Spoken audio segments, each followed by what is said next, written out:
Mon frère et ma sœur, la paix n'a pas de prix. Et lorsqu'elle est menacée, nous sommes tous en insécurité. Nous vivons tous dans la peur. Nous sommes tous dans le désarroi. Rassemblons-nous tous sur la colline de la paix pour prier avec toute l'Église. Cette petite distance qui nous sépare du grand événement, nous pouvons dire que le peuple de Dieu est assez mobilisé. Il a été sensibilisé depuis plusieurs semaines à travers tous les canaux réguliers, les annonces dans les différentes églises paroissiales, la radio Vox Ecclésiae, sans oublier les réseaux sociaux, WhatsApp, Facebook et j'en passe.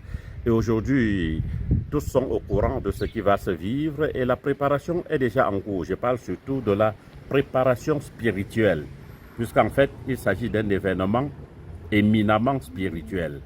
Alors, comment ça se fait? Nous savons qu'on est déjà engagé dans les neuvaines qui, par ailleurs, préparent à la grande solennité de l'Assomption. La même neuvaine nous prépare aussi à vivre ce pèlerinage. Et nous aurons un triduum de prière à l'approche de la célébration pour mieux nous préparer, pour mieux préparer nos cœurs. Dieu notre Père, créateur de l'univers, écoute les cris de tes enfants, les cris de misère, de souffrance et de douleur. Compte tenu de cette cause qui est vraiment une noble cause, parce que nous tous, nous connaissons l'importance de la paix dans nos cœurs, dans nos familles, dans nos pays, dans le monde entier.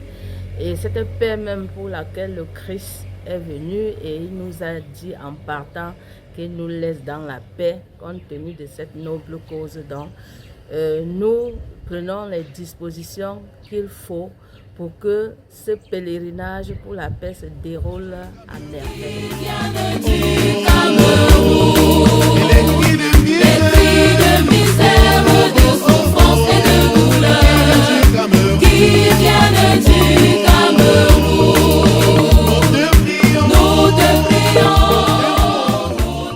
Je profite encore de cette plateforme qui nous est offerte pour sensibiliser toutes les femmes catholiques à la nouvelle cathédrale à partir de 6h30.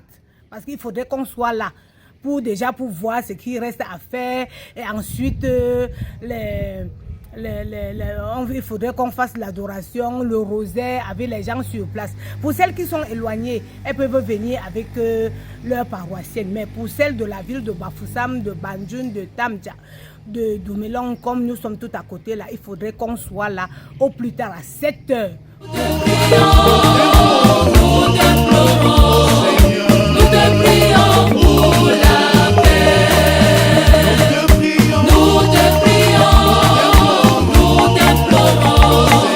Nous te prions pour la paix. Il faut dire qu'au niveau de l'aumônerie des chorales, dès l'annonce de la 3e édition du pèlerinage diocésain pour la paix et qui se veut même pratiquement national, avec en plus la visite du nonce apostolique au Cameroun et en Guinée équatoriale, son Excellence Monseigneur Aveline Betancourt, les choristes se sont directement mis en branle depuis le début de ce mois de juillet.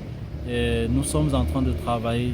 Nous totalisons à ce jour environ 5 répétitions déjà, la dernière ayant eu lieu mercredi dernier. Et nous allons avoir une dernière répétition dimanche prochain. Là, c'est pour ce qui concerne le 14 août prochain. Nous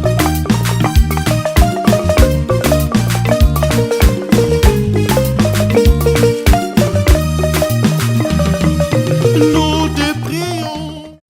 Depuis le jour qu'on m'a informé que le nonce apostolique au Cameroun et en Guinée équatoriale devait faire une visite pastorale dans le diocèse de Bafoussam et en entrant une fois de plus par Tonga, n'avons pas cessé de rêver de voir ce jour.